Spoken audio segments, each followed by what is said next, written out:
Јас уште еднаш само ќе напоменам дека во Уставот е наведено кога мерува судиската функција и со изборот, нечив избор во кој да е од овие наведени институции, вклучително во Судскиот совет, стажот прекинува. Во тој момент на мерувањето прекинува стажот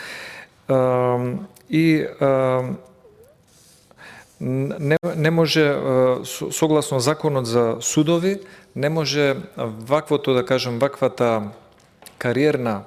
мирување, да кажеме, од судиската функција, како некој бил избран за член на Судски совет, не може да биде калкулирана во непрекинатиот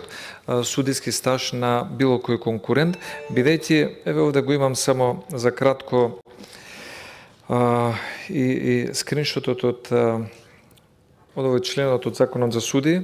судови, извинете, пишува: за судија на апелационен суд може да биде избрано лице кој има работно искуство од најмалку 6 години, непрекинат стаж како судија во основен суд, управен суд или висш управен суд до моментот на пријавување на изборот. Значи тој мора во моментот на пријавување на изборот да е судија на некој од овие пониски судови за да може да конкурира во апелација или во било кој повисок суд.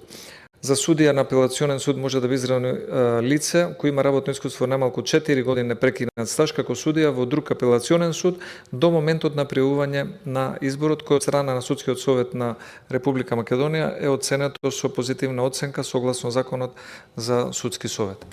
Значи тоа е изборот на било кој член на Судскиот совет, без разлика каде работел, дали работел во обвинителство или работел во суд или работел во некоја друга институција или бил стручен соработник како Весна Дамева, значи прекин на работниот стаж на дотогашното работно место согласно Уставот. Благодарам. Благодарам.